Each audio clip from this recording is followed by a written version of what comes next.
Iya, ayah saya juga bilang salah satu penopang Indonesia merdeka itu adalah dua hijau itu ya, tentara dan Islam karena mayoritas eh, bangsa Indonesia umat Islam. Kita Ini juga mendukung Pak Prabowo sekaligus dukung Gibran nggak, Bang? di rombongan itu kebetulan ada mantan asisten ajudan presiden. Nah, ada asisten ajudan presiden. Tapi kelihatannya memang tidak ada yang sanggup melawan Partai Coklat. Karena nanti akan kedatangan surat sprindik, akan kedatangan ya dengan likokang senjata. Untuk beberapa kasus kan juga dikeluhkan di beberapa daerah. Iya. Nah, itu sebagai seorang akademisi yang membidangi persoalan-persoalan ini, bagaimana menjelaskan parcok kepada masyarakat ini? Parcok itu ada apa cuma sebuah ilusi atau gimana, Pak? 5 poin dalam Pancasila itu. Dengan 2 titik yang sebenarnya sama dengan Islam. Soal adil itu. Ada ditempatkan di 2 sila. Sila kemanusiaan yang adil dan beradab dan sila.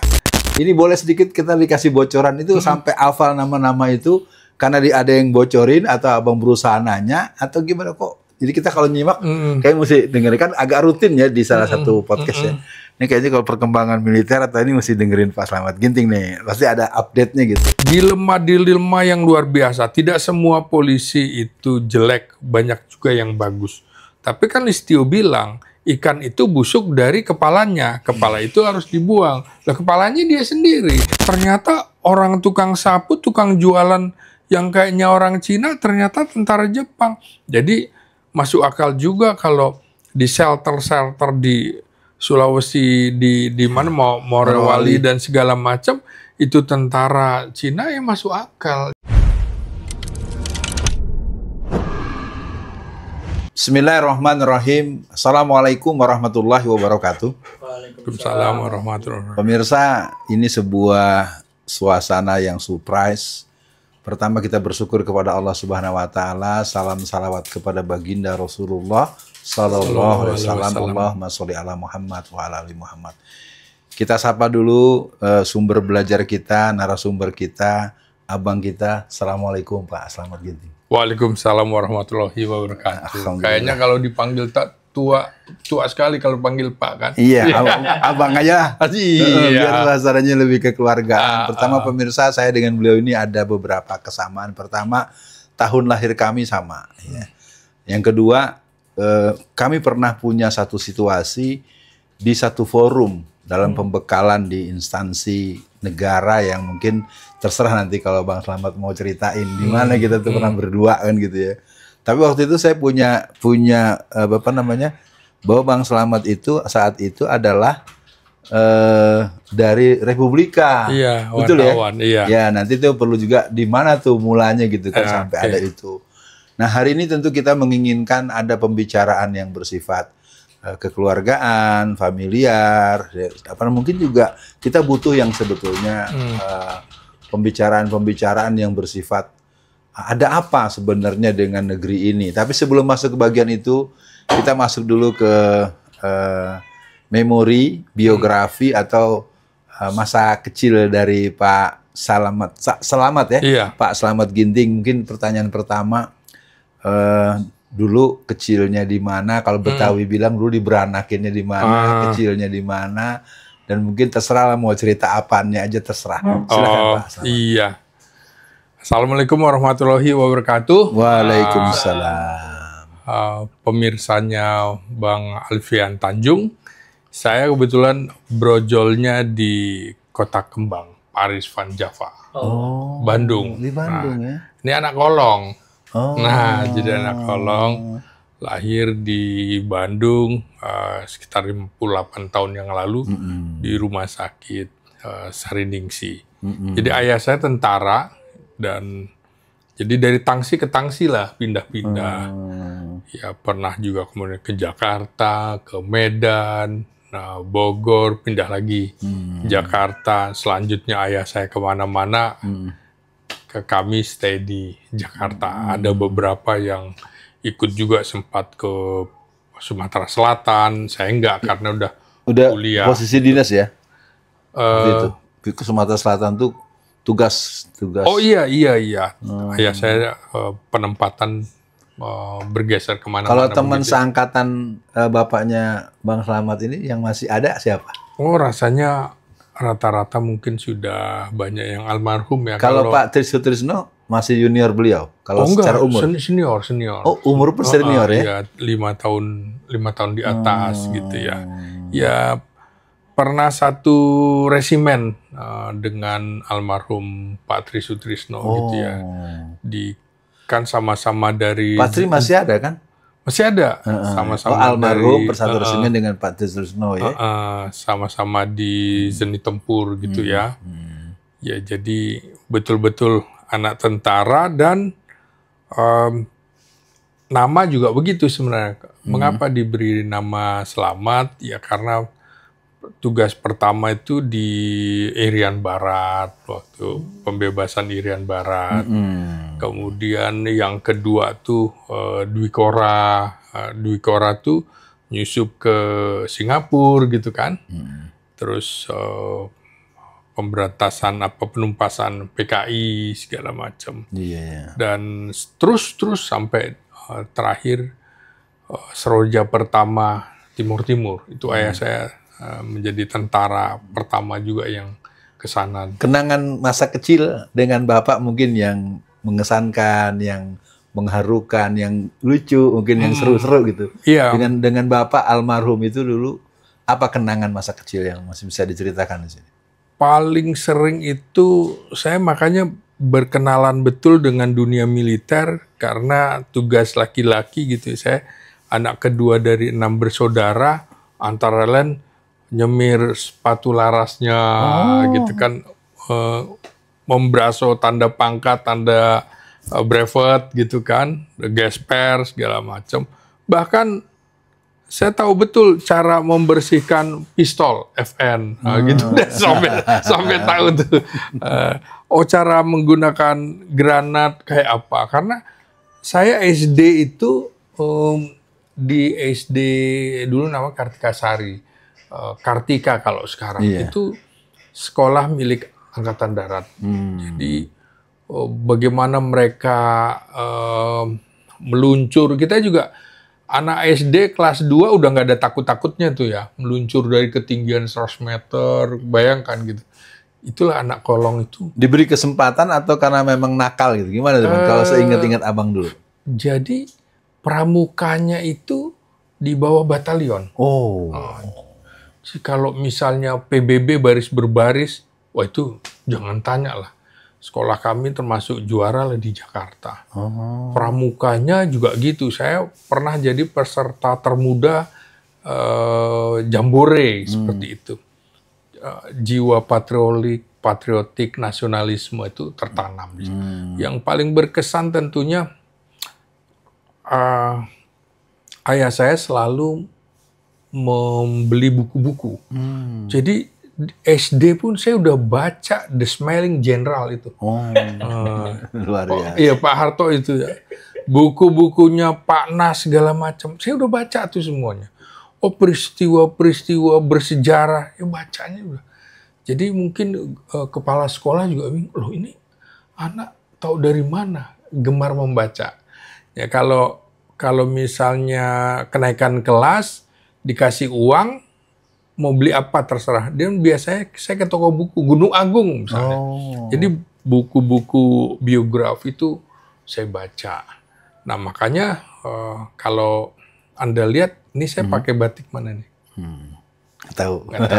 Ini batik Papua Irian. Nah, Irian, ya. Jadi sejarah ayah saya jadi tentara dulu karena itu sebenarnya sukarelawan yang ingin berbakti kepada bangsa dan negara diterjunkan ke Irian. Jadi dari sekolah, dari kampus, apa dari pesantren waktu itu relawan itu? Sekarang.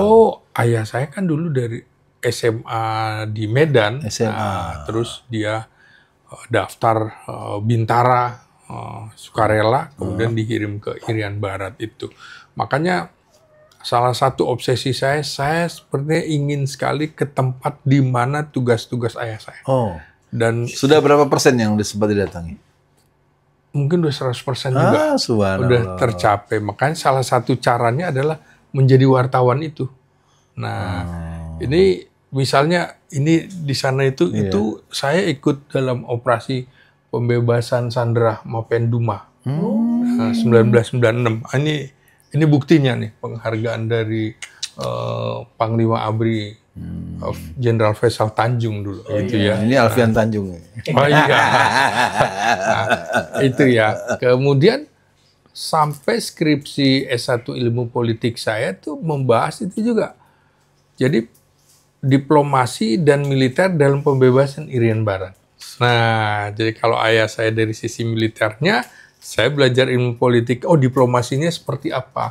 Militernya seperti apa? Jadi nggak mungkin sebuah diplomasi tanpa kekuatan militer. Tidak mungkin juga militer jalan sendiri tanpa dukungan diplomasi. Nah, jadi kemenangan kita di Irian Barat adalah diplomasi yang di backup oleh militer. Jadi tidak ada negara besar di dunia yang militernya tidak kuat. Kalau OPM sekarang bagaimana diplomasi dan militer ini? Nah, ini proses yang lama. Jadi menurut saya begini ya, tidak ada penjajah di dunia yang rela negara jajahannya itu merdeka begitu aja. Ini kan Belanda. Bagi saya, Belanda itu sampai sekarang tidak ikhlas terhadap Indonesia. Antara lain Papua itu. Jadi Belanda itu, saya pernah menghadiri sebuah diskusi tahun 2019. Itu judul diskusinya adalah penyerahan kedaulatan, 70 tahun penyerahan kedaulatan ke Indonesia. Padahal 2019. Nah, itu artinya, saya marah juga ke orang Kementerian Luar Negeri. Berarti Kementerian Luar Negeri ada oknum yang sepakat dengan Belanda. Iya, betul. Nah, harusnya 2019 kan kita sekitar 75 tahun kan? Iya. Nah, 70 tahun karena apa? Penyerahan kedaulatan Belanda ke Indonesia itu 27 Desember 1949. Sampai sekarang Belanda masih mengakui Indonesia itu merdeka tahun 1949, bukan 1945.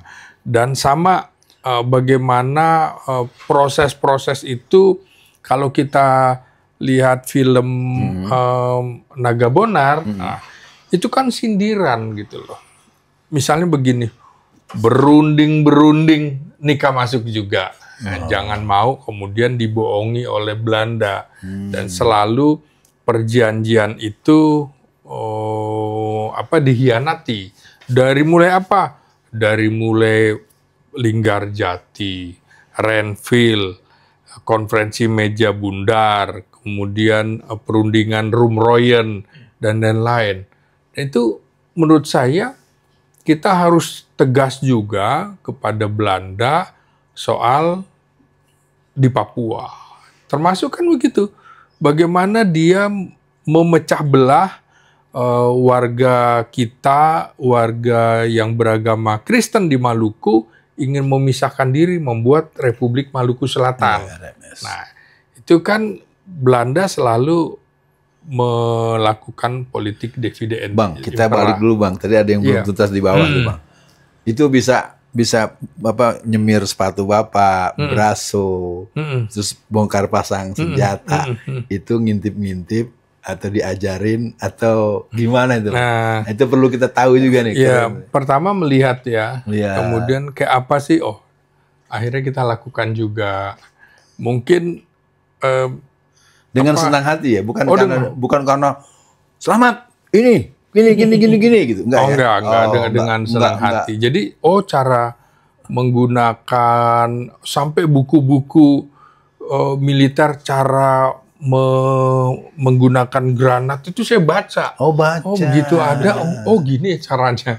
Jadi memang beliau itu selalu siap ransel, helm kan ada dua. Helm kayak plastik dan helm baja. Selalu ditaruh di pinggir pintu. Jadi kalau situasi ada apa-apa, dia sebagai komandan pasti ambil langsung siap. Jadi itu kesiapsiagaan itu 24 jam ya. Jadi bangun pukul 4 itu udah rutin. Ya, ini kan sama dengan Islam ya, bagaimana bangun pukul 4 untuk persiapan subuh. Nah, nilai-nilai itu tertanam. Selain itu, almarhum ibu saya juga background-nya dulu guru. Nah, jadi dia mendukung ketika saya rajin Kalau ibu membaca dari Sumatera Utara juga? Bukan, tentara itu kan jodoh sesuai SK pertama. Iya, jadi kalau ditempatkan di Jawa Barat, di Bandung, maka dia dari Jawa Barat. Nah, kalau ditempatkan kira-kira di Jawa Tengah, jadi Pak Slamet Ginting ini ayahnya Sumatera Utara, ibu Jawa Barat. Iya, begitu. Jadi Tiasa bahasa Sunda. Tiasa. Satik gitu kan. Satik. Jadi gitu, mungkin kalau penempatan di Kalimantan istrinya begitu. Jadi teman-teman ayah saya juga begitu. Oh ini dulu penempatan sini, oh istrinya orang sini, penempatan ini. Jadi rata-rata tuh tentara atau mungkin juga pegawai negeri, bahkan juga mungkin polisi. Istri itu adalah jodohnya sesuai SK pertama. Kan kira-kira begitu. Baru dengar nih saya nih ya. Gitu. Baik pemirsa, kita mau coba tarik. Tadi ada cerita tentang skripsi. Nah, bagaimana dengan tesis dan disertasi? Apakah terjadi linear pemilihan? Oh iya, iya. Kalau tesis gimana, disertasi gimana? Iya, jadi memang saya dengan dunia militer saya udah dunia yang menurut saya tidak ada negara kuat kalau militernya lemah. Jadi saya harus pelajari ilmu ini. Sehingga di tesisnya saya juga bicara masalah karena tesis saya dari komunikasi politik, itu komunikasi politik, sipil, dan militer. Nah, kemudian disertasi itu membahas sama hubungan sipil dan militer. Nah, dalam politik, dalam penempatan militer aktif di jabatan sipil. Jadi semuanya linier. Jadi keprihatinan abang belakangan ini dengan adanya satu situasi di mana polisi aktif itu tersebar di mana-mana, saya juga termasuk was-was juga gitu ya. Kita tarik sedikit masa remaja dan mahasiswa. Lu waktu remaja ada di mana nih? Anak kolong apa berantem melulu? Enggak, justru gimana? Zaman remaja dan kuliah gimana? Saya praktis nggak berantem ya. Nah, saya berantemnya justru di arena yang sesungguhnya. Saya kebetulan ikut klub karate begitu ya. Klub karatenya kebetulan juga di batalion ditanamkan. Jadi nggak serta merta untuk berkelahi di jalan hanya untuk terpaksa. Makanya seperti saya bilang, saya juga bisa menggunakan granat kalau saya mau. Kalau ngancam orang kan bisa kan, tapi enggak. Tapi itu betul-betul untuk bela diri. Saya kebetulan aktif di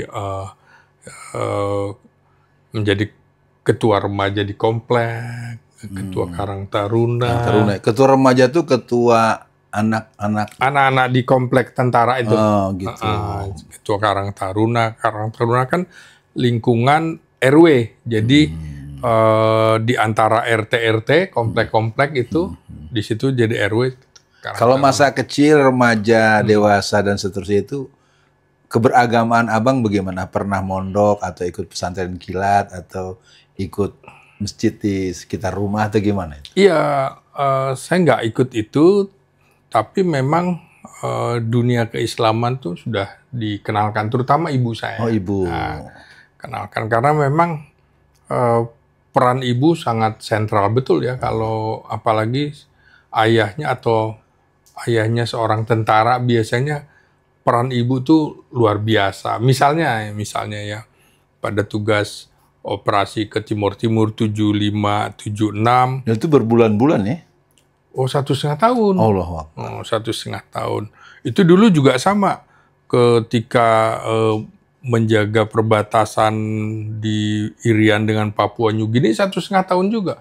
Maka kami diungsikan di Medan selama setahunan, kayak gitu-gitu. Nah, itu kan diajarkan kemandirian. Misalnya, ini yang menarik adalah menjelang berangkat, saya kelas 2 SD gitu, tahun 75 gitu ya. Maka di Khitan dulu, Karena khawatir kan, biasanya tugas-tugas gitu urusan apakah hidup atau tidak kan nggak tahu kan, tugas operasi seperti itu. Jadi biasanya dibekali sama dengan membantu ibu menjual kue-kue tuh ke kedai-kedai, ke warung-warung. Ya nggak cukup lah keluarga perwira pertama begitu ya, Letnan 1 Kapten, ya masih harus berjibaku. Jadi ibu saya juga jual-jual sepatu dan segala macam, ya saya bantu lah biasanya begitu-gitu. Jadi ya kehidupan tentara seperti itu loh. Kalau kenangan dengan ibu yang mungkin bisa diperdengarkan kepada para pemirsa, yang kan kelihatannya kalau abang ini kan selama ini ngomongnya serius, analisis, proyektif, wah gitu macam kan. Saya ingin abang hari ini bisa, walaupun tidak harus berlinang air mata, kenangan romantis dan kenangan yang memang membuat suasana apa ya, ya pokoknya dengan ibu tuh kenangan mendalam lah yang mungkin kalau teringat ada apa dan bagaimana. Jadi gitu. Satu ketika kami tinggal di Berlan ya, komplek militer tuh, waktu ayah saya tugas operasi ke Irian, itu ibu saya biasanya tuh saya damping ibu saya karena anaknya banyak. Saya lebih memikirkan ibu saya daripada yang lain-lain. Sekolah pun kadang-kadang saya abaikan karena di atas saya kakak saya perempuan, terus ibu saya punya adik, 1 laki, 1 perempuan gitu kan.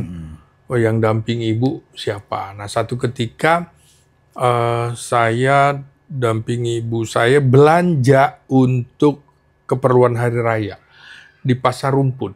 Nah, tiba-tiba kecopetan. Oh, kecopetan. Dari situ laporlah ke polisi.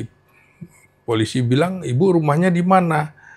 Di Kesatrian di Berlan. Oh ibu istri perwira ya, terus diantar gitu kan. Diantar. Dari situ saya berpikir, memang saya harus jaga ibu saya gitu ya. Jadi kalau ada situasi-situasi macam-macam, saya harus kuat untuk menggantikan posisi ayah saya. Jadi saya makanya saya kalau apa-apa pasti pamit, izin kemana-mana pasti izin gitu ya. Soleh rumahnya. Ya, jadi peran sentral ibu saya itu yang ngajari sampai saya SMA pun kalau belajar beliau suka dampingi belajar. Dia tahu kalau saya suka baca buku, nah dia dukung karena mungkin ayah saya juga dulu sekolahnya sebenarnya sekolah guru juga, cita-citanya jadi guru sebenarnya. Namanya siapa bapaknya bapak? Bapaknya Bang Slamet. Ayah saya Sampit Ginting. Gitu. Ada nggak yang dikenang nasihat dari beliau berdua? Pokoknya sering diulang-ulang itu nasihatnya. Selamat kamu nih. Iya. Nasihat apa yang pasti terngiang? Saya dipanggil di rumah tuh Ucok. Bang Ucok. Jadi memang selalu ayah saya bilang jaga mamamu ya, jaga mamamu. Karena memang sering pergi, kalau tugas operasi kan lama kan, 1,5 tahun, 1,5 tahun. Ya saya laki-laki pertama, gitu. Jadi selalu bilang jaga mamamu, jaga mamamu. Yang saya sedih tuh waktu SMA menjelang Sipenmaru ya. Sipenmaru, ayah saya kan sudah tugas karya ke Sumatera Selatan, Pertamina begitu ya. Ibu saya sakit. Nah, sampai kemudian wafat. Jadi ibu saya wafat muda, masih sekitar usia 40-41 pada saat saya SMA kelas 3 gitu ya. Ya, jadi saya juga merasa, aduh, ini kok ibu saya mau diajak ke tempat yang lebih baik dari ayah saya sebelumnya ya. Iya, seorang tentara perwira menengah yang kemudian menjadi tugas karya di Pertamina. Kan secara ekonomi lebih baik gitu ya. Tapi mungkin Tuhan punya rencana. ini memang istri prajurit, bukan untuk istri yang. Kalau dari ibu apa nasihat beliau yang paling abang ingat? Oh, dia ganti, ini kakakmu perempuan, adik-adikmu perempuan, itu tanggung jawabmu ya nanti. Nah, kalau ada apa-apa, kan laki-laki itu menggantikan peran ayah kan begitu. Jadi kalau waktu misalnya saya kuliah, adik saya ikut saya di Jakarta, kalau saya acara kampus juga saya ajak gitu. Misalnya nonton apa saya ajak gitu. Kok ini bawa-bawa adik gitu kan. Nah, dikira pacar atau apa, padahal adik saya bawa. Saya bawa. Jadi nonton konser apa. Jadi belum ketemu sama ibu nih ya waktu Kenapa? itu ya? Belum ketemu sama calon istri waktu itu belum? Iya. Belum, enggak kan bawa-bawa gitu. Dan belum. dicemburuin lagi sama ibunya. Iya gitu. Jadi memang menjaga terutama saudara perempuan. Ya, karena memang diingatkan. Saya akan masuk grade berikut atau tahap berikut. Saya mau tanya dulu nih. Hal-hal yang pernah ditekuni waktu masa-masa mahasiswa lalu ada hubungannya dengan sekarang nih. Apa nih waktu dulu kuliah mungkin aktif di apa namanya semacam apa yang namanya agak semi ketentaraan itu kan? Ya. Saya nggak ada. Jadi ikut. ya saya itu SMA sudah menjadi wakil ketua OSIS. Kalau SMP saya ketua OSIS. Oh, ketua gitu OSIS. Ya, ketua OSIS. Di SMP mana itu, Bang? Di SMP Budi Mulia Desa Putra. Itu justru sekolah Katolik. Nah, jadi ayah saya bilang, ini supaya bisa belajar disiplin dan lebih toleran, coba masuk sekolah Katolik. Pada saat itu termasuk yang terbaik di Kecamatan Pasar Minggu. SD-nya kan saya di SD Tentara. Jadi disiplin, kemudian coba bertoleransi, nanti SMA baru sekolah umum. Nah, jadi saya SMA tuh udah jadi di Jakarta Selatan namanya Himpunan Pemuda Keluarga Angkatan Darat di Jakarta Selatan. Saya udah jadi wakil ketua. Itu yang termuda. Padahal yang lain sudah kuliah, saya enggak. Saya masih SMA. Kemudian yang menunjang sebenarnya saya justru aktif di Pers Mahasiswa. Jadi sejak awal pilihan saya itu karena hasil tes bakat dan minat saya itu pertama militer, kedua sosial politik, ketiga adalah manajemen kepemimpinan. Nah, jadi saya nilainya tinggi di situ. Nah, jadi memang pertama dia bilang kalau apa-apa izin ibu ya. Jadi satu ketika ayah saya karena ngelihat tes bakat saya seperti itu, ya udah kamu coba aja dulu. Kan ada militer itu tadi ya. Saya coba semua udah. Beliau concern coba kamu tes mental ideologi, kamu tes psikotes, tes fisik dan segala macam. Oh luar biasa. Kan saya dulu atlet karate juga kebetulan. Jadi fisiknya udah luar biasa. Nah, mungkin karena over training ya, latihan terlalu keras gitu ya. Besoknya saya harus ke Kodam untuk tes masuk Akabri, badan saya demam. Nah, jadi ibu saya bilang pagi-pagi, nak, kelihatannya Tuhan Allah memberikan sinyal, kau nggak di situ deh tempatnya. Karena kok tiba-tiba sakit gini, demam tinggi sekali, mata merah dan lain-lain. Saya bilang, ini saya kan sudah berusaha harus juga diwujudkan, harus coba dulu. Ibu saya bilang, enggak, kamu tuh sakit. Betul aja, sampai Kodam, saya disuruh pulang. Suruh ke dokter, suruh ke rumah sakit. Karena kalau enggak, nanti bahaya untuk dirimu sendiri katanya. Jadi saya nggak ikut tes, disuruh pulang. Ya, otomatis pulang, nggak berlanjut. Ya betul, bilang ke ibu saya, itu kan, mama bilang apa gitu kan. Jadi, ya itulah berarti bukan atas kehendak Allah ya. Artinya, Allah menghendaki saya nggak di situ. Iya. Nah, makanya kemudian saya mau ikut tes IPN Mahru dan lain-lain itu agak susah karena kemudian ibu saya sakit bahkan kemudian meninggal. Nah jadi saya ngurus pemakaman ibu saya lah begitu. Baru kemudian saya masuk pilihan yang kedua.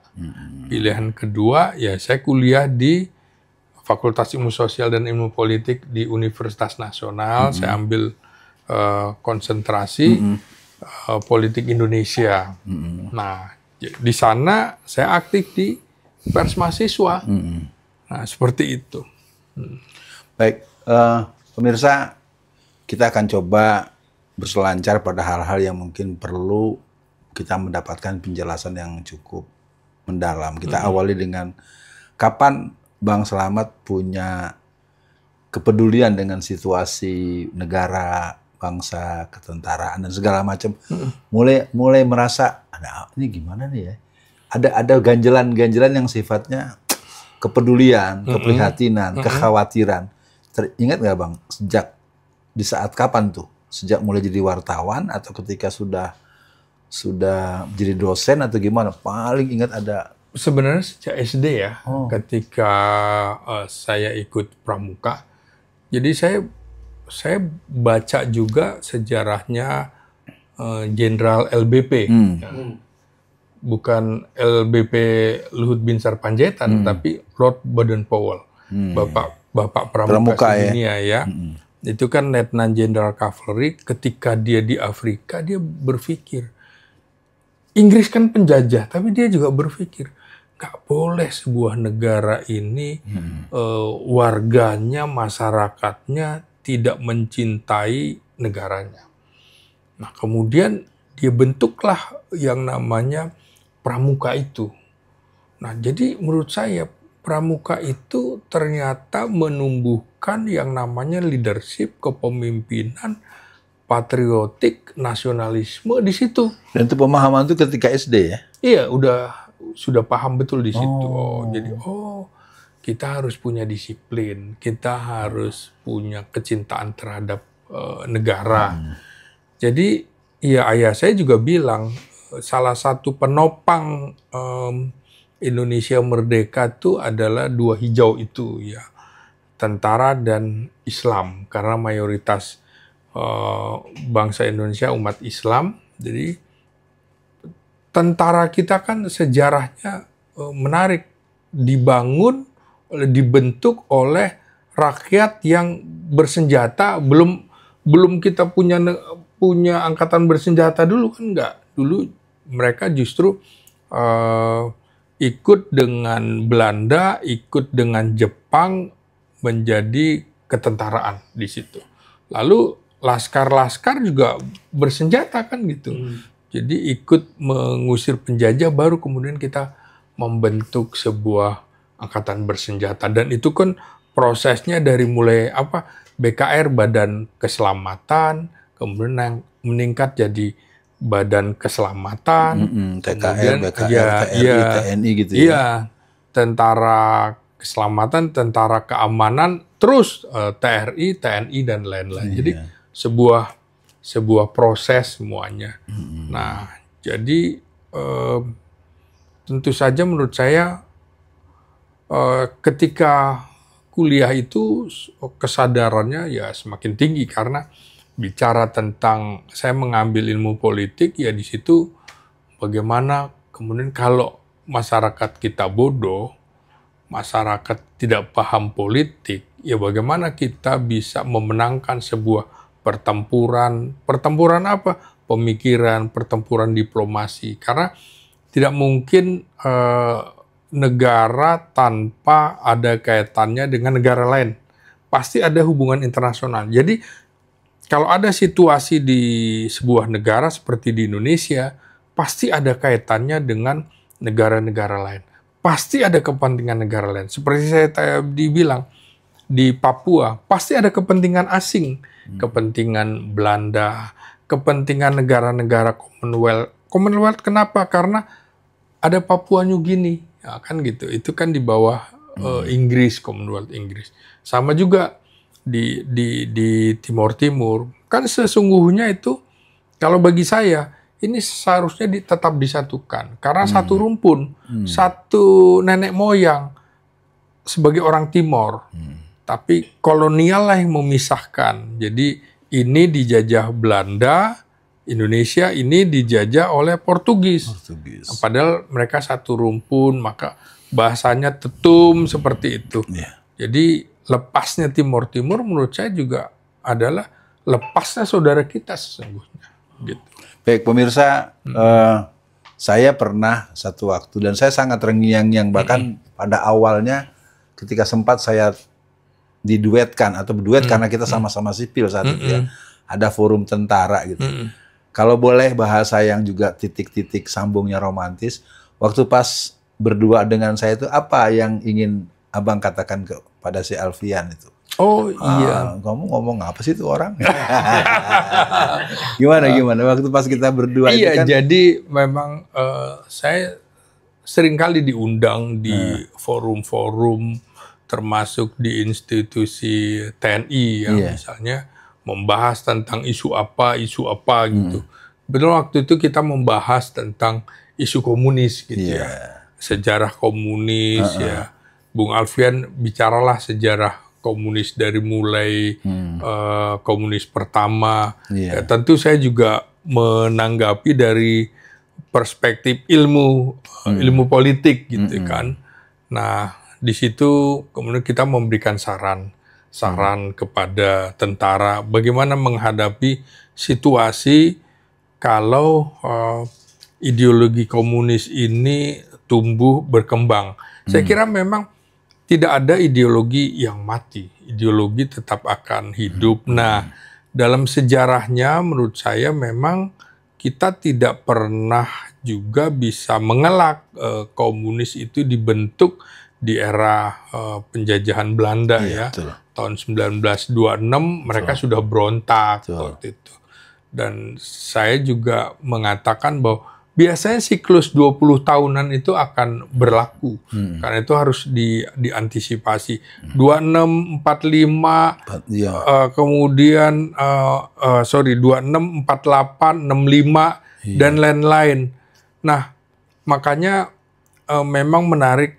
Saya juga baca buku-buku tentang bagaimana negara-negara komunis yang menjalin hubungan diplomatik dengan Indonesia. Saya pelajari, bagaimana dulu mata-mata Rusia, mata-mata Cina, mata-mata Korea Utara, dan lain-lain. Saya pelajari itu, kehidupan seperti itu. Makanya saya mengingatkan waktu itu kepada TNI bahwa setiap diplomat, kedutaan-kedutaan itu adalah agen-agen intelijen.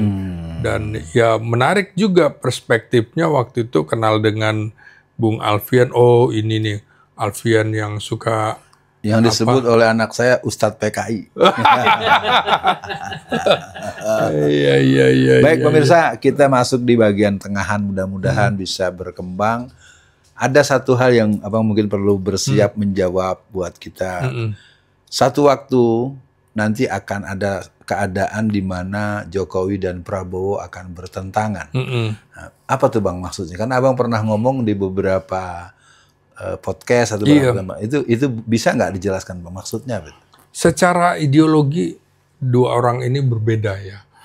Kalau kita lihat latar belakangnya Pak Prabowo itu kan ayahnya adalah seorang profesor ya, tokoh pendidikan ya, Profesor Dr. Sumitro Jaya Hadikusumo, dan kakeknya juga adalah salah satu pendiri bangsa ya, ketua DPA pertama, kemudian juga pendiri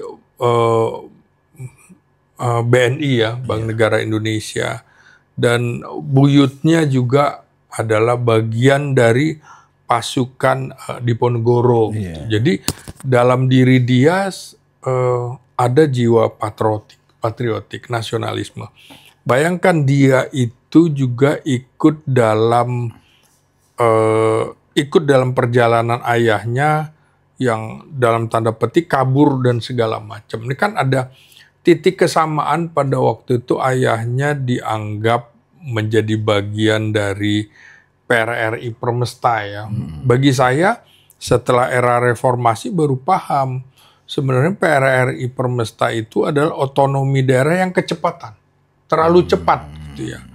Ya memikirkan supaya semua kekayaan pendapatan dari daerah tidak harus dipusatkan untuk kepentingan pusat. Harus ada pembagian yang dipusatkan seperti kasus Aceh itu kan. Ya. Dia punya pemasukan per tahun itu kan sekitar 60 triliun. Setor ke Jakarta, dibalikin ke sana cuma 105 M. Dia terlalu dikit, nyetornya banyak, dikasih baliknya sangat sedikit. Itu kan menimbulkan kemarahan. Itu salah satu sebab lahirnya GAM juga gara-gara itu kan. Ya, jadi keadilan persoalan. Jadi sebenarnya the founding fathers kita, pendiri bangsa kita kan sudah mengingatkan bahwa negara harus berdasarkan 5 poin dalam Pancasila itu. Dengan 2 titik yang sebenarnya sama dengan Islam. Soal adil itu.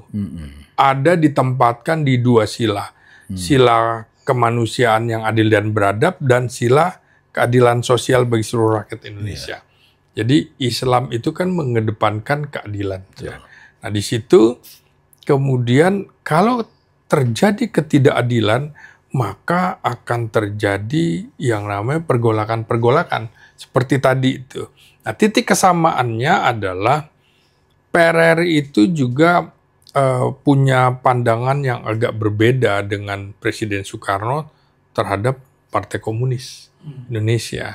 Nah ini kan orang PSI, Partai Sosialis Indonesia, ayahnya Presiden Prabowo. Dia bisa justru dekat dengan Masyumi gitu kan, yang memang membawa nilai-nilai Islam. Jadi menyatu di situ kan menarik orang PSI dan Islam menyatu. Jadi saya kira juga Prabowo sejak dulu juga dekat dengan kelompok-kelompok Islam. Dan dibubarkannya bareng lagi ya? Oh iya, dibubarkannya tanggalnya juga sama, beda nomor SK aja. Satu nomor 200, satu 201. Itu juga karena hasutan PKI kan, sama-sama. Jadi sebenarnya Prabowo itu dengan Islam itu sangat dekat keluarganya. Sehingga saya kira di situ aja sudah ada titik berseberangan dengan Jokowi ya. Karena menurut saya di era 10 tahun pemerintahan Jokowi hubungan negara dengan Islam itu kurang bagus. Saya kira ini yang akan dijahit kembali, luka itu akan dijahit kembali oleh Presiden Prabowo Subianto. Karena seperti saya bilang tadi, Islam dan militer itu adalah salah satu penopang kuat negara kita. 2 hijau ini kalau dibenturkan, kalau ingin Indonesia lemah, ya adu domba aja ini. Makanya saya tidak ingin ketika kalau ada konflik-konflik seperti itu, harus ada mediasi bagaimana menjembatani. Jadi di Indonesia itu nggak bisa yang namanya ekstrim kanan, ekstrim kiri. Kita tuh harus posisinya di tengah. Karena sejarah berdirinya kita juga, kita tidak bisa memilih dan memilah, oh kondisinya sukunya banyak. Agamanya pertama kali kan justru Buddha, kemudian Hindu dari candi-candi itu kan. Baru kemudian masuk Islam. Itu pun sebelumnya sudah didahului atau bersamaan masuknya kekristenan melalui penjajahan Portugis, penjajahan Belanda, Spanyol, dan juga Jerman ketika masuk ke Indonesia. Jadi ya kita nggak bisa menyalahkan orang mau beragama apa di Indonesia, nggak bisa. Karena ada masing-masing punya kesejarahan dan kita mesti menghormati posisi-posisi. Kalau menurut bacaan Bang Slamet sendiri, pertentangan ini sekarang stadiumnya udah kayak apa nih? Pertentangannya udah kayak model kontraksinya antara Pak Jokowi dengan Pak Prabowo, atau masing-masing masih pakai pola diplomasi, atau memang sudah kelihatan gitu tanda-tanda yang cukup? Iya, saya kira sekarang Prabowo pelan-pelan, memang banyak yang nggak sabar ya untuk segera pisah dari Presiden Jokowi. Saya kira nggak mungkin Karena prosesnya juga lama setelah 2014, 2019, dua pilpres itu yang kontraksinya sangat besar sekali, maka dia harus sedikit mengakomodasi, pelan-pelan akomodasi itu dilepas. Jadi sebuah proses menurut saya memang di Indonesia nggak bisa juga kita misalnya menafikan nilai-nilai demokrasi terpimpin Soekarno. Soekarno dianggap buruk semua, kemudian Soeharto dianggap buruk semua, Habibie dianggap buruk semua, nggak bisa juga. Kita mesti fair, tetap ada nilai-nilai baik dari semuanya. Manusia nggak sempurna. Jadi saya kira nilai-nilai buruk dari Presiden Jokowi juga pelan-pelan akan disingkirkan. Mungkin Presiden Banyakan mana Bang nilai buruknya sama nilai baiknya zaman Pak Jokowi itu? Persentasenya gimana Bang? Kalau secara akademis gitu. Ya kalau secara akademis indeks demokrasi kita di era Jokowi kan terburuk di sejak era reformasi. Indeks korupsinya juga buruk. Artinya dan juara 3, juara 4 tuh di dunia beliau. Ya finalis OCCRP yang jelas. Jadi kalau misalnya begini ya, kalau dibilang sipil lebih demokratis daripada militer, contoh SBY dengan Jokowi ternyata lebih demokratis SBY kan begitu ya. Jadi jangan dianggap kalau militer atau bekas militer memimpin kemudian menjadi lebih otoriter, enggak juga gitu. Ya itu semuanya berproses. Menurut saya ada hal-hal yang baik dari semuanya para mantan presiden kita. Ya Presiden Prabowo juga punya kelemahan. Ya saat ini menurut saya nggak ada pilihan bagi kita, bagi saya ya. Mendukung Presiden Prabowo, tapi bukan mendukung tanpa reserve. Artinya kita juga mendukung Pak Prabowo sekaligus dukung Gibran nggak Bang? Oh beda lagi. Oh beda pembahasan ya. Makanya tanpa reserve kan, nggak boleh tanpa reserve. Artinya kita tetap mengawasi, memberikan nilai-nilai, kemudian menyuarakan sebaiknya begini sebagai akademisi, sebagai pengamat, posisi saya di situ. Jadi mendukung, tapi kalau yang kurang tentu saya ingatkan. Saya nggak pernah kebetulan menjadi pendukung fanatik siapapun dari dulu. Nggak pernah ikut menjadi tim sukses di baik itu pemilihan gubernur, apalagi pemilihan presiden, nggak pernah saya. Nggak pernah. Saya posisi di tengah. Kenapa? Karena kalau saya masuk, saya udah tergelincir. Seolah-olah di sana harus saya amini baik semuanya. Nah, saya nggak, posisi saya di situnya. Baik, pilihan hidup ini memang. Baik pemirsa, kita berhadapan dengan seorang yang memang akademisi. Beliau adalah Pak Dr. Slamet Ginting dan kita ingin mengingatkan satu memori Profesor Dr. Salim Said di akhir 2019, awal-awal 2020 ada menyebut Negara Kepolisian Republik Indonesia, NKRI. Nah, pendapat itu mungkin sebelum saya berpendapat sendiri, dengan adanya pernyataan itu, apakah itu sekedar spontan atau ada penjelasan sebagai seorang akademisi, sebagai seorang pengamat militer, ketika ada sebutan Negara Kepolisian Republik Indonesia, hari ini relevannya apa Bang? Relevansinya apa Bang? Sebelum kata atau kalimat itu terucap, ada kalimat di depannya kan. Gitu. Jangan sampai kita seperti menjadi Negara Kepolisian Republik. Jadi ada kalimat awalnya. Iya. Kemudian kalimat belakangnya ada dengan indikasi begitu-gitu. Nah, itu yang membedakan bagaimana seorang akademisi itu berbicara gitu. Jadi mengingatkan ketika ada proses hukum, saya bilang, loh saya posisinya sebagai ilmuwan. Saya posisinya adalah ilmuwan politik. Indikasinya begini, misalnya saya bilang, apa kira-kira bagaimana publik memandang ketika di Kementerian Dalam Negeri, ya, Menteri Dalam Negerinya mantan polisi, sekjennya polisi aktif, irjennya polisi aktif, kepala badan pengelola perbatasan itu juga polisi aktif. Berarti 4 posisi itu dipegang oleh polisi.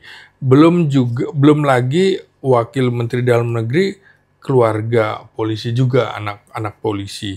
Nah, polisi itu kan tidak belajar tentang kepamongprajaan. Sementara Kementerian Dalam Negeri negara kita sejak dari dulu sudah menciptakan kader-kader lewat Sekolah Tinggi Pemerintahan Dalam Negeri atau Institut Pemerintahan Dalam Negeri. Kalau ini aja tidak bisa menduduki posisi eselon 1, buat apa ada IPDN atau orang yang belajar ilmu politik dan ilmu pemerintahan kalau kemudian ternyata lulusan dari Akpol yang di situ? Apa iya itu bukan kemudian indikasi kita menuju negara kepolisian Republik Indonesia? Kemudian di Kementerian Hukum juga begitu. Loh, banyak sekali eselon 1-nya, eselon 2-nya. Kok banyak sekali? Nah, kalau gitu bubarkan aja juga Fakultas Hukum. Biarlah orang akademi kepolisian di situ. Itu dari 2 kementerian. Dan sampai sekarang kalau dilihat bagaimana Sekjen Dewan Perwakilan Daerah RI, DPD ya. DPD, kemudian semacam inspektur utama di DPR RI. Loh, kok banyak sekali di situ? Loh, ini padahal di Undang-Undang Kepolisian itu kalau menduduki jabatan di luar kepolisian dia harus pensiun. Harus pensiun atau mengundurkan diri. Dan itu kan posisinya di Undang-Undang MD3 harus ASN di wilayah itu. Bang, kalau boleh tahu ya, situasi ini sebenarnya udah kebakaran baru sibuk kita nyari damkar, atau memang waktu proses menjelang penempatan itu ada yang mengingatkan. Kalau saya lihat kok jadinya kita jadi komentator gitu, Bang. Udah kejadian baru kita persoalkan. Kenapa waktu mulai muncul misalnya ketika ketua DPD kan itu kan polisi aktif, kok bisa jadi DPD kan gitu misalnya. Itu kan, waktu proses-proses itu ya. Oh ya, maksudnya gimana? Ada nggak yang ingetin? Jadi gini ya, kalau saya melihat Undang-Undang Kepolisian tahun 2002 ya, kalau Undang-Undang TNI itu kan yang awal 2004, Undang-Undang Polisi 2002. Saya juga lihat loh, ini kok tidak ada yang menjelaskan kementerian atau lembaga apa yang bisa diduduki polisi aktif. Iya, betul. Di jabatan kementerian dan lembaga. Sementara kalau militer fair, itu mencantumkan perwira aktif yang bisa menduduki jabatan sipil di kementerian lembaga, sudah tercantum tuh di bidang yang ada kaitannya dengan pertahanan keamanan. Fair, polisi enggak.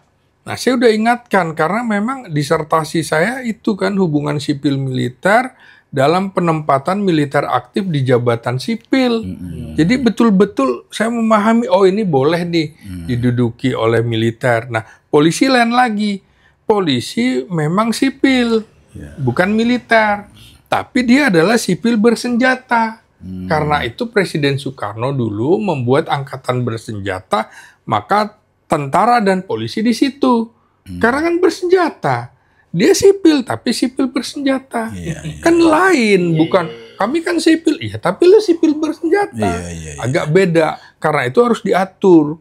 Nah, sebagai akademisi ada istilah parcok, partai coklat ya. Saya mencoba dulu curhat sebagai orang yang lama sebagai aktivis politik praktis. Saya aktif sejak tahun 82. Beberapa daerah itu memang tak berdaya dengan yang namanya partai coklat. Baik dengan seragamnya, baik dengan senjatanya. Tahun 82, berarti ya, SMP? Saya di P3 sudah ikut-ikutan, nempel-nempel. Gitu. Udah bener-bener ini, menjiwai. Kalau sama dengan antum kan bersih-bersihin gituan. Kalau saya nempel-nempelin itu kan. Karena kan tahun 77 P3 di Jakarta menang. Memang saya praktisi berpolitik ya. Nah, yang ingin saya ini kan adalah, ini kok parcok ini kok jadi sepertinya sungguhan gitu ya. Nah, walaupun ada suasana bercanda-bercanda ya partai coklat, tapi kelihatannya memang tidak ada yang sanggup melawan partai coklat. Karena nanti akan kedatangan surat sprindik, akan kedatangan ya dengan likokang senjata. Untuk beberapa kasus kan juga dikeluhkan di beberapa daerah. Nah, itu sebagai seorang akademisi yang membidangi persoalan-persoalan ini, bagaimana menjelaskan parcok kepada masyarakat ini? Parcok itu ada apa cuma sebuah ilusi atau gimana, Bang? Saya kira ini sudah dipantau sejak lama di era Jokowi selama 10 tahun. Sepertinya diberikan sebuah keistimewaan tersendiri bagi polisi. Jokowi lebih dekat dengan polisi daripada dekat dengan tentara atau dekat dengan kejaksaan dan lain-lain. Nah, kata parcok itu muncul justru dari PDIP. Partai Demokrasi Indonesia Perjuangan yang dulu bersekutu dengan Presiden Jokowi. Artinya kan bersama-sama dulu PDIP, Presiden Jokowi, dan kepolisian. Jadi yang membongkar sendiri adalah PDIP. Bahwa dia bagian dari itu dulu. Setelah pecah kongsi baru dia merasakan bahwa oh tidak enak ya kemudian kalau ada institusi negara yang menjadi alat kekuasaan presiden, menjadi ikut dalam politik praktis. Padahal nggak boleh.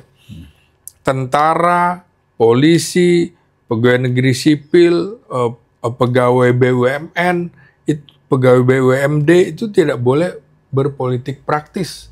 Politiknya adalah politik negara. Cuma bedanya adalah tentara dan polisi itu tidak diberikan kewenangan memilih dan dipilih.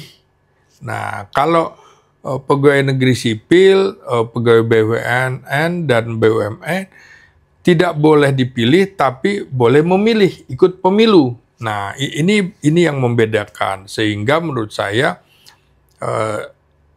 mengapa kemudian polisi terlihat menjadi alat rejim, kekuasaan rejim Jokowi, mengapa kemudian polisi dianggap bermain dalam kancah politik praktis, ya PDIP ungkapkan itu terutama dalam pemilu 2024 lalu. Artinya kemungkinan sebelum 2024 juga begitu, cuma dia nggak ngomong karena menjadi bagian dari kekuasaan. Setelah pecah kongsi gitu ya, baru menyadari bahwa oh ini nggak boleh. Iya. Makanya sipil itu tidak boleh menarik-narik TNI dan Polri dalam politik praktis. Biarlah mereka politiknya politik negara. Ya kan ketika kita tahu Pak Jokowi itu sudah pensiun ya kan. Bahkan ada satu proses pendidikan apa Sespim ya. Iya. Itu rombongan datang ke rumah Pak Jokowi itu sebagai apa itu Bang? Kan dia sudah bukan presiden lagi. Itu lembaga rombongan orang pendidikan datang ke sana. Itu atas undangan Pak Jokowi atau atas keinginan mereka ke sana itu? Nah, jadi di rombongan itu kebetulan ada mantan asisten ajudan presiden. Nah, ada asisten ajudan presiden, kan kalau di tentara pangkatnya Kapten Mayor, sedang sekolah. Kalau di TNI Angkatan Darat namanya Saskoat, Saskoal, Seskoau kalau di AL dan AU. Itu Sespimen, Sekolah Staf Pimpinan Menengah Polri. Itu untuk mencapai Melati 2 dan Kombes. Itu persyaratannya harus ikut itu. Nah, mungkin ada relasi kuasa antara bekas asisten ajudan Presiden Jokowi dengan Jokowi. Sehingga rombongannya itu dipimpin oleh bekas asisten ajudan Presiden Jokowi itu. Nah, ini kan tidak lazim menurut saya. Nah, kalau mau supaya itu tidak dituding masih ada kaitan polisi dengan Presiden Jokowi, mestinya ada rombongan lain mengunjungi Presiden SBY, mengunjungi Presiden Megawati. Supaya netral kan. Nah, ini kan tidak. Makanya jangan salahkan publik kalau ada tudingan partai coklat, kemudian polisi masih berafiliasi dengan mantan Presiden Jokowi. Nggak salah kalau di dalam politik kan bukan bicara salah benar, tapi argumentasinya apa. Maka kalau orang-orang menyalahkan kita, ya silakan argumentasinya apa gitu loh. Kalau situasi di kepolisian kan kita punya catatan banyak. Dari yang berhubungan dengan pelecehan seksual di kampung-kampung. Saya kebetulan kan 4 tahun di penjara itu dapat laporan juga di bawah itu. Mereka kalau ada oknum ya, kita bicara oknum polisi melakukan tindakan yang tidak patut, tidak tidak pantas gitu, kegiatan cabul gitulah ya. Itu nanti orang tuanya lapor, yang di penjara itu orang tua yang lapor, bukan anaknya itu dibela, nggak ada cerita. Nah sekarang lagi barusan juga kita sama-sama dengar kasus apa namanya sabu yang sekian ton itu kan. Nah pertanyaan yang cukup serius adalah kok sepertinya Listio Sigit ini tak tergantikan. Begitu hebatnya dia kah atau Prabowo awas lu ya ganti orang gua gitu. Kira-kira sampai nggak ke wilayah itu sebagai seorang akademisi membacanya. Kalau saya kan lihat ini bukan soal sederhana nih, Pak Sigit nggak diganti-ganti nih. Antara kemudian demikian gimana itu penjelasan Pak? Jadi setiap lembaga harus ada pengawasan. Polisi, lembaga sipil bersenjata harus ada pengawasan. Tidak cukup dari komisi kepolisian, karena diduga masih menjadi bagian juga. Nggak cukup juga dengan komisi 3. Makanya butuh pers, butuh akademisi, butuh orang-orang seperti kita mengingatkan, mengawasi. Kalau kemudian keliru harus kita ingatkan, termasuk TNI. Bagaimana organisasi bersenjata ini harus diawasi, kalau tidak bahaya. Mereka pernah semuanya di dunia itu militer menyimpang, polisi menyimpang. Jangankan itu, politikus juga banyak menyimpang, harus diawasi. Nah, tidak boleh menurut saya terlalu lama. Listio Sigit Prabowo ini sudah 4,5 tahun menjadi Kapolri. Ini adalah Kapolri terlama dalam sejarah era reformasi. Dan ini sudah berjalan 6 bulan. Mestinya memang sudah waktunya Listio Sigit ini diganti. Nah, saya masih menunggu ya proses. Menurut saya Prabowo sedang menata, sedang melakukan konsolidasi organisasi, termasuk nantinya di kepolisian. Ini sedang berproses. Saya ingin melihat nih sampai di bulan Juni. Apabila ya, karena begini, ada 21 komisaris jenderal polisi. Berarti ada 21 orang yang berpotensi menggantikan Listio Sigit menjadi Kapolri. Nah, di posisi-posisi sentral itu adalah teman-teman sejawatnya lulusan 91. Mulai dari Kabar Eskrim, Kabak Intelkam, Kabak Harkam, Badan Narkotika Nasional, itu biasanya diambil dari situ, kecuali Wakapolri dan lain-lain. Wakapolri Ahmad Doviri. Nah, ini bulan Juni ini akan pensiun. Apabila Ahmad Doviri diperpanjang masa dinasnya, kan bisa sampai 60. Di Undang-Undang Kepolisian tuh perwira pensiun 58 tahun, kecuali masih dibutuhkan atau memiliki keahlian khusus. Nah, saya melihat Prabowo sedang berpikir siapa yang paling pas menggantikan Listio Sigit Prabowo. Pilihan pertama menurut saya adalah Ahmad Doviri itu. Mengapa Ahmad Doviri? Kita tahu bagaimana polisi menghadapi dilema yang luar biasa. Tidak semua polisi itu jelek, banyak juga yang bagus. Tapi kan Listio bilang, ikan itu busuk dari kepalanya. Kepala itu harus dibuang. Nah, kepalanya dia sendiri. Ngebuang kepala sendiri. Nah, makanya. Nah, misalnya, dalam kasus bekas, ini harus saya bilang bekas kan, bukan pura-pura, bekas Inspektur Jenderal Polisi Freddy Sambo. Kasusnya banyak.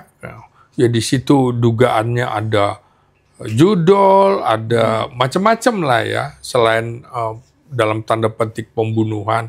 Terus ada kasus bekas Inspektur Jenderal Polisi Teddy Minahasa, narkoba juga. Nah ini kan nggak mudah, berarti di bawahnya itu seperti Freddy Sambo 94, ini memang seniornya 90. Berarti yang menjadi Kapolda itu memang rekomendasi dari Listio, dan menjadi bintang 3 juga seperti itu. Nah, Ahmad Doviri itu adalah orang yang berani mengadili, mengambil keputusan dalam kasus Freddy Sambo. Sampai dibilang kan, kalau rekomendasi saya tidak digubris, tidak dijalankan, lebih baik saya pensiun saja. Menurut saya itu kan sebuah tantangan luar biasa dan tamparan juga kepada Listio Sigit. Nah, kalau Ahmad Doviri tidak jadi Kapolri, maka pilihannya adalah mungkin mencari di antara 21 komisaris jenderal yang kalau diambil dari bawah resistensi senior-senior yang sekarang sebenarnya eranya era 91-92, 90-91-92 untuk memimpin. Nah, saya punya usulan yang dramatis, yang abnormal. Apa itu? Mengaktifkan kembali polisi yang sudah purnawirawan, diaktifkan kembali menjadi Kapolri untuk batas waktu 2 tahun. Nah, ini memang dalam undang-undang kepolisian Kapolri harus yang berpangkat 1 tingkat di bawah Kapolri. Berarti syaratnya adalah komisaris jenderal. Abang punya nama ya selain Pak Ahmad Doviri ya? Nah, A atau B atau C itu? Saya kira ada ya, semua. Nah, persoalannya kalau kemudian tidak dipilih yang lain, ada juga yang bagus-bagus misalnya, tapi tidak dikasih tempat menjadi Kapolda. Misalnya lulusan terbaik Akademi Kepolisian 93, itu nggak dikasih tempat tuh jadi Kapolda sama dia. Nah, kalau memang situasi memaksa, maka bisa diambil dari yang sudah pensiun diaktifkan kembali. Di mana Prabowo mengambil saja posisi Undang-Undang Dasar 45 di mana sebagai pemegang kekuasaan tertinggi atas kepolisian. Di pasal 30 ayat 4 itu, polisi adalah alat negara. Nah, presidennya pernah dilakukan oleh Presiden Soekarno pada saat mengangkat kembali Ahana Sution dan Gatot Subroto untuk memimpin Angkatan Darat menjadi Kasat dan Wakil Kasat. Itu situasi di mana Angkatan Darat sudah tidak bisa dikendalikan. Nah, ini juga bisa dari situasi abnormal, Presiden Prabowo Subianto mungkin bisa mengambil orang-orang tua untuk diaktifkan kembali menjadi Kapolri untuk masa tertentu, misal 2 tahun. Di Amerika sedang terjadi seperti itu. Dulu eranya George Bush juga begitu, yang udah pensiun ditarik jadi kepala ketua staf gabungan militer di sana. Nah, Trump juga gitu.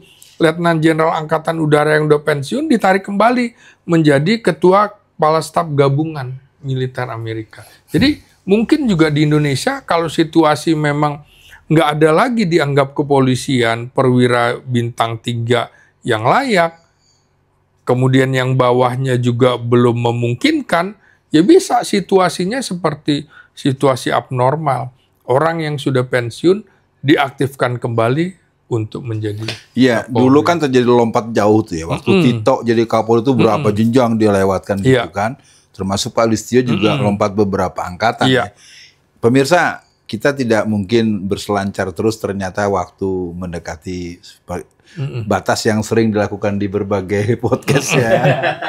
Nah, mungkin ada pertanyaan yang bersifat romantis atau mungkin juga kayaknya abang ini kok sampai hafal gitu ya, hafal detail nama, pangkat, pangkat, terus potensi, kan segala macam. Kalau menurut saya nih, kalau Pak Prabowo nonton ini bagus dipersiapkan juga jadi Menko Polhukam nih abang nih, atau jadi Menteri Pertahanan ini ya. Kayaknya Bang Slamet Ginting bagusnya.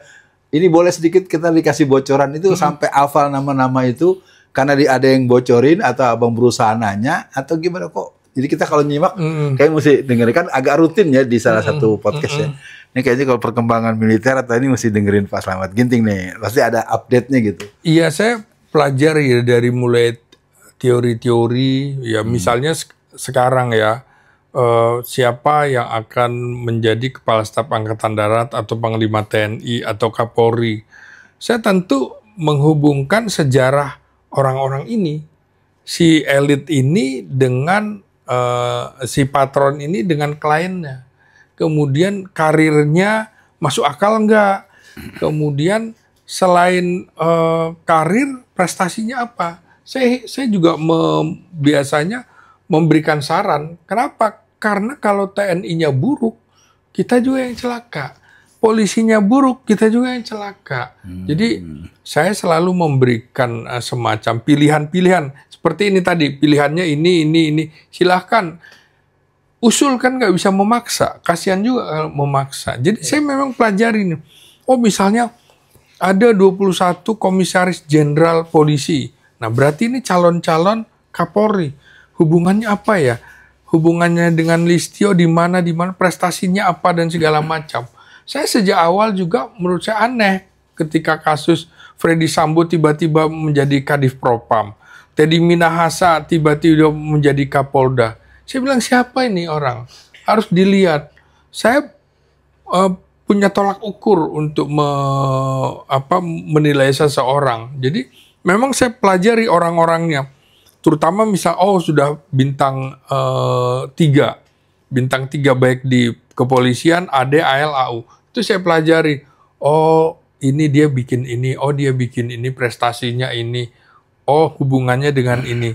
Jadi nggak hoax lah. Jadi rata-rata apa yang saya ungkapkan. Jadi bukan meramal gitu ya? Bukan.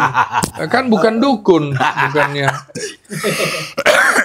Jadi kalau ilmuwan kan memprediksi. Iya. Jadi bukan kemudian ada bisikan dari mana, enggak lah. Nggak nyebut nama, nyebut pangkat, nyebutkan pangkat apa tuh, jadi sangat menarik. Tapi saya ingin sedikit balik ke Undang-Undang Nomor 34 tahun 2004 ya. Kelihatannya saya mungkin juga sama dengan Abang, punya kedekatan dengan teman-teman TNI secara umum, terutama Angkatan Darat. Di satu waktu ada acara, saya diantar oleh teman-teman dari TNI Angkatan Darat. Mereka celetuk, Ustadz, kami ini TNI AD gitu. Apa emang? Terima nasib ini apa adanya gitu. Nah, ada kesan bahwa memang tentara ini benar-benar dari jenis persenjataan, kualitas persenjataan, kualitas hidup, kehidupan, salary segala macam. Sementara untuk instansi kepolisian, untuk di bidang-bidang tertentu, itu ada yang bisa diketahui bahwa gajinya menurut APBN, gajinya menurut samar-samar, dia bisa diduga, patut diduga ini apakah perorangan atau lembaga tertentu itu bisa dapat gaji dari berbagai tempat, sehingga dia punya kehidupan yang sangat luar biasa ya, kita bisa. Terus juga sempat saya dengar penjelasan dari Pak Gatot Nurmantio dari jenis persenjataan, kok lucu gitu di pihak kepolisian memiliki persenjataan tertentu, baik dari segi jumlahnya maupun kualitas itu ya di atas yang sebenarnya diperlukan oleh TNI gitu. Nah situasi-situasi ini apakah bisa diselesaikan dengan bagaimana gitu Bang? Karena saya lihat menyedihkan gitu ya, negara kita ini negara yang sangat lemah gitu dari sistem pertahanan. Karena yang fungsi-fungsi ketentaraan kadang-kadang kita sering lihat lah tentara dibentak-bentak oleh polisi, disuruh. Saya lihat langsung di masyarakat ya. Jadi benar-benar kalah gengsi lah, kalah status sosial lah gitu. Untuk ini supaya proporsional gitu Bang, sebagai seorang akademisi dan sebagai seorang pengamat, bagaimana Bang? Jadi tentara itu kan militer adalah kombatan. Perang. Ya, jadi combat, tempur. Ya. Kalau polisi non-kombatan, walaupun dia bersenjata, non-kombatan. Bukan dalam konvensi Jenewa nggak boleh dibunuh tuh. Nggak boleh dibunuh. Karena dia di sipil. Tapi sipil bersenjata. Nah, sipil bersenjata, maka senjatanya juga hanya untuk melumpuhkan. Bukan untuk mematikan.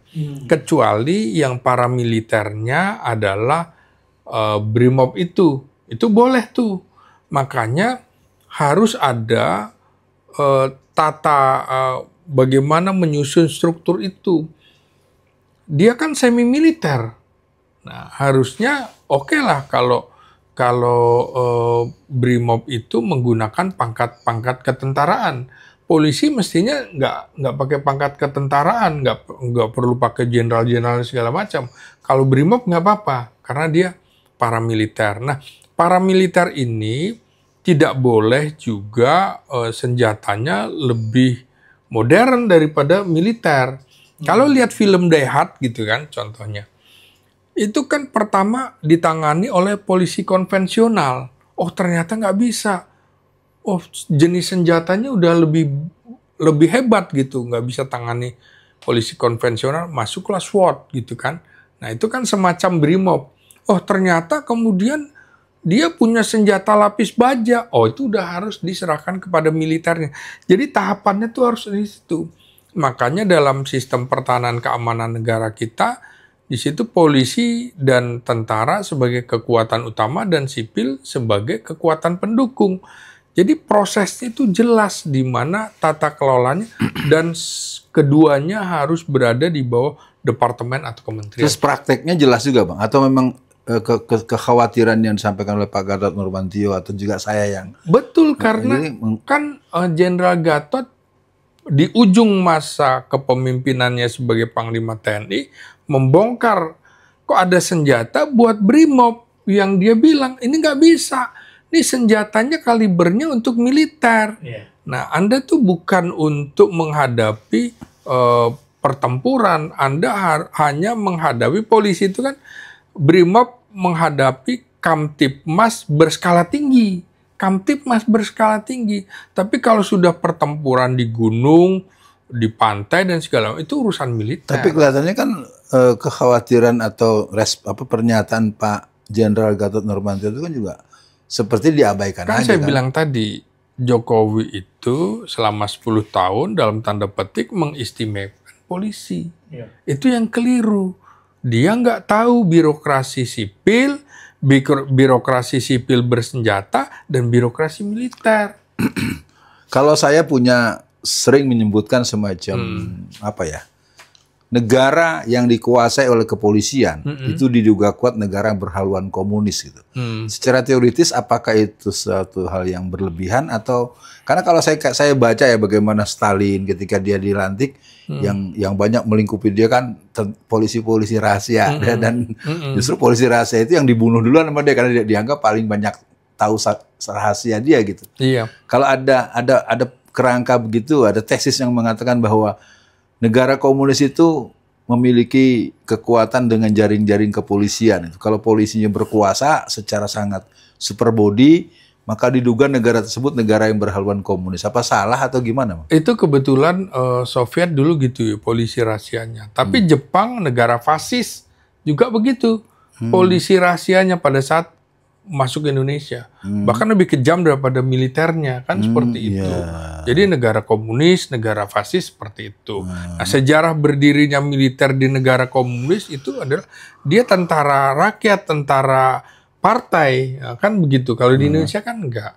Dulu makanya jati diri tentara Indonesia pertama adalah tentara pejuang, kedua tentara nasional dan tentara profesional. Kita sedang menuju tentara profesional. Nah ini menurut saya polisi juga harus ditata kembali.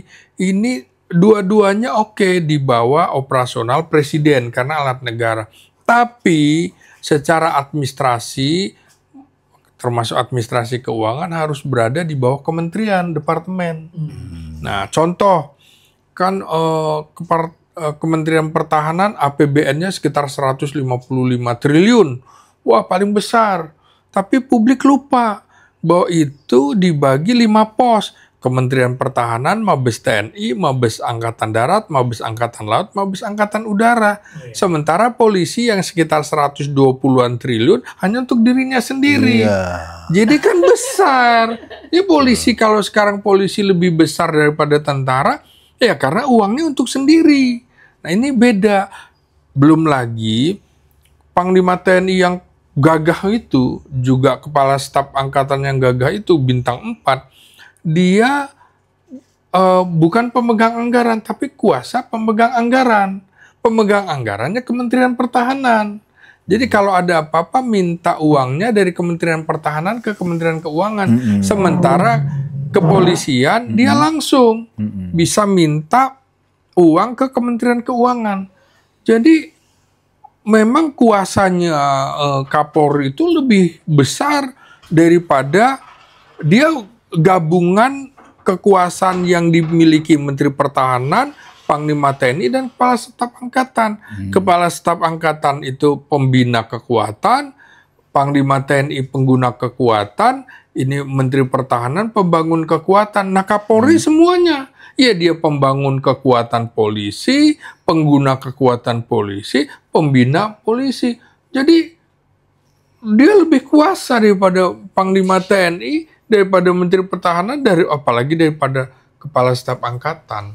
Nah ini yang harus ditata. Selama hubungan ketatanegaraan keduanya tidak seimbang, maka di situ pula akan terjadi gesekan di bawah. Pemirsa, kita sebenarnya sangat ingin terus berselancar. Bisa jadi nanti sampai jam 2 malam ini kita ngobrol. Di penghujung akhir kita akan mencoba mengarah kepada closing. Mungkin berkenan Bang Slamet Ginting untuk memberikan kabar kepada masyarakat luas untuk mengantisipasi kemungkinan-kemungkinan terburuk dengan situasi hari ini. Keadaan kita memang sebetulnya kan buat pemirsa mungkin Bang Slamet Ginting memang harus menjaga betul otoritas keilmiahan, keakademisan, saya harus hormati itu. Tapi di sisi lain kita bisa membayangkan ya bahwa berbagai kasus kerusuhan atau kasus tidak bolehnya dikibarkan bendera merah putih di beberapa perumahan kelompok Cina ya. Juga ada daerah yang meminta kita menggunakan paspor ya, termasuk berbagai kasus-kasus yang kelihatannya nggak bergerak tuh. Kasus pagar laut itu kan kelihatannya jadi terhenti begitu saja. Artinya mungkin yang ingin kita dengar dari Pak Slamet Ginting, atau saya memanggil dalam proses ini kan Bang Slamet Ginting, apa yang harus dilakukan, apa yang harus difikirkan oleh masyarakat tentang negara kita yang menurut saya bukan tidak baik-baik saja, sudah hancur-hancuran. Negara kita ini sudah hancur-hancuran. Dari beberapa kawan-kawan saya yang dulu saya kenal secara ekonomi mapan Bang, sampai dia telepon saya hampir nangis. Saya nggak punya uang ini untuk beli makan keluarganya. Sampai ada yang begitu gitu. Ini kondisinya sebenarnya udah sangat serius gitu ya.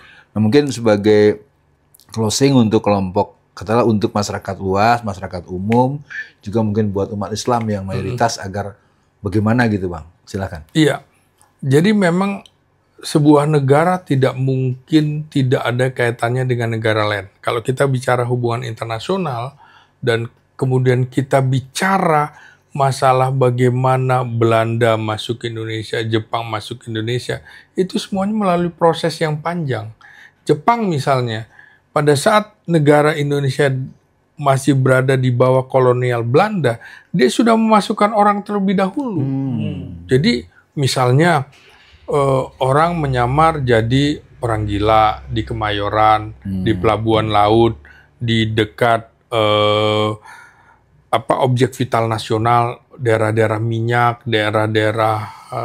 daerah-daerah bendungan, PLN dan segala macam. Tentara memang begitu. Tentara ditugaskan untuk menyusup kemana-mana. Jadi apalagi Indonesia, negara yang kaya dengan sumber daya alam, sudah pasti menjadi incaran negara-negara asing. Negara yang bisa masuk ke Indonesia untuk menjajah adalah negara-negara yang punya kekuatan militer besar.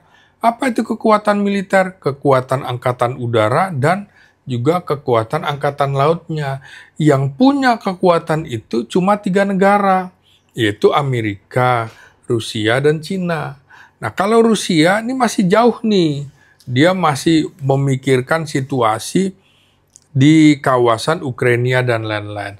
Tapi Cina dan Amerika sedang berupaya mencari peluang untuk masuk di Indonesia. Amerika tentu tidak berdiri sendiri, dia dengan sekutunya. Ada AUKUS, Amerika, Australia, Inggris, dan negara-negara persemakmuran. Itu kan sudah ada di Darwin, sudah siap-siap, tentara Amerika juga sudah seperti itu. Cina juga seperti itu. Dia dengan melakukan kerjasama perdagangan, kerjasama atau proyek-proyek di Indonesia, ya patut diduga juga mengirimkan tentara-tentaranya. Tapi ya memang dalam dunia intelijen, mana mau dia ngaku gitu kan. Tentara Indonesia juga begitu, di mana-mana. Jadi kedutaan itu sesungguhnya memang tempat orang-orang intelijen. Misalnya dia kuasa atau bidang ekonomi, bidang hukum, ya jangan-jangan dia tentara juga, tidak mencantumkan pangkatnya. Makanya kita harus rajin-rajin kira-kira membaca potensi negara-negara asing untuk masuk Indonesia seperti apa. Jadi memang masuk akal kalau Cina misalnya mengirimkan agen intelijennya pura-pura menjadi tenaga kerja, ya masuk akal. Ya memang semua negara begitu. Jadi kita juga barangkali mengawasi semua warga asing di Indonesia harus dengan kewaspadaan tinggi. Ya Jepang dulu begitu masuk ke Indonesia tahun 1942, ternyata orang gila yang di Kemayoran tentara. Orang gila yang dulu di Tanjung Priuk, tentara. Dan di kawasan objek vital nasional kita di Kilang-Kilang, ternyata orang tukang sapu, tukang jualan yang kayaknya orang Cina, ternyata tentara Jepang. Jadi masuk akal juga kalau di shelter-shelter di Sulawesi, di mana Morowali dan segala macam, itu tentara Cina, ya masuk akal. Jadi ya kita harus dengan kewaspadaan tinggi begitu. Pemirsa, saya benar-benar masuk di titik akhir. Untuk terakhir kedatangan kami, tentu kedatangan yang mungkin Bapak di sini atau Bang Slamet sendiri dengan Ibu mungkin jarang lah ya kedatangan untuk syuting, datang ke rumah gini jarang ya. Ada juga beberapa dari TV begitu ya. Kalau TV kan lain, kalau ini TV ya. Yang jelas Alfian Tanjung TV. Iya, nanti ada TV-nya. Walhal apa nih Bang? Pesan, nasihat. Kan kita kan sebagai Muslim nih, tawasobil haq, tawasobil sober, wa tawasobil marhamah. Dengan kunjungan saya ke sini mungkin ada ya pandangan-pandangan subjektif kepada saya, baik berupa ya nasihat untuk saya lah dengan datang ke sini. Mungkin ada pandangan-pandangan yang bisa diperdengarkan supaya ke depan nih kita lebih melihat bahwa negara ini negara kita bersama, negara kita memang sedang sakit parah, negara kita ini butuh recovery yang mungkin antisipatoris di satu sisi, dan mungkin satu waktu mungkin kita nggak bisa lagi pakai teori karena kondisinya sudah rumit gitu ya. Oke, kepada saya sebagai yang menemui Abang pada kesempatan ini, apa nih nasihat buat saya? Ya, pertama harus dipahami pemerintahan kita itu berdasarkan hukum. Jadi kita harus tahu dulu kira-kira kata-kata kita, potensi kalimat kita, apa yang kita lakukan berpotensi nggak melanggar hukum. Nah, karena pemerintah harus berdasarkan hukum. Karena itu pemerintah juga harus mengedepankan hukum yang berkeadilan. Nah, kalau pemerintah berdasarkan hukum, maka negara harus berdasarkan keadilan itu. Keadilan, bagaimana sih bicara keadilan? Karena itu tadi ya, ditempatkan di dua sila, itu sila kedua, sila kelima. Dan kita sebenarnya nilai-nilai Pancasila itu selaras betul dengan nilai-nilai Islam. Hablu minallah itu sila pertama, ketuhanan, hablu minanas itu di sila kedua, kemudian ukhuwah, persatuan, sila ketiga, dan sila keempat musyawarah. Islam betul kan. Kita tidak menggunakan sebenarnya, para pendiri bangsa kita tidak menggunakan kata demokrasi, tapi kata musyawarah gitu. Baru kemudian keadilan sosial bagi seluruh rakyat Indonesia. Jadi kita pun harus bersikap adil terhadap orang yang berbeda pandangan dengan kita. Kita harus berlaku adil terhadap orang yang juga pernah menzolimi kita. Jadi jangan sampai kalau orang itu pernah memusuhi kita, otomatis dia pikirannya buruk terhadap kita dan kita harus buruk terhadap dia. Enggak. Itu Pancasila, nilai-nilai Islamnya sudah mengingatkan kita semua. Saya kira itu. Di kalimat akhir ini kita bisa panggil Ustadz Abang Slamet Ginting. Jadi panggil Ustadz nih. Pemirsa, selesai sudah proses yang kita lalui dengan waktu yang cukup panjang. Pastinya saya terutama dan tim mengucapkan terima kasih Abang yang telah diganggu waktunya. Dan pemirsa sekalian, kita akan jumpa dengan tokoh-tokoh kita yang lain yang sudah sempat kita coba mengatur waktu, dan alhamdulillah hari ini kita bisa berjumpa dengan seorang akademisi, seorang dosen, seorang doktor, dan juga dikenal sebagai pengamat militer yang rupanya pernah bersama dengan saya sekitar 15-an tahun yang lalu. Ya sebelum saya masuk penjara, beberapa tahun sebelumnya kita bersama. Dan dulu saya terus terang punya pandangan ini Bang Slamet ini orangnya pelit banget sih sama komunikasi gitu ya. Lama-lama kelihatannya ternyata memang semakin dekat semakin mesra gitu. Sekian pemirsa, kita jumpa dengan Uwat bertamu dengan guru-guru kita yang lain, tokoh-tokoh kita yang lain. Sampai jumpa di Uwat bertamu edisi yang berikutnya. Assalamualaikum warahmatullahi wabarakatuh. Waalaikumsalam warahmatullahi wabarakatuh. Terima kasih. Terima kasih.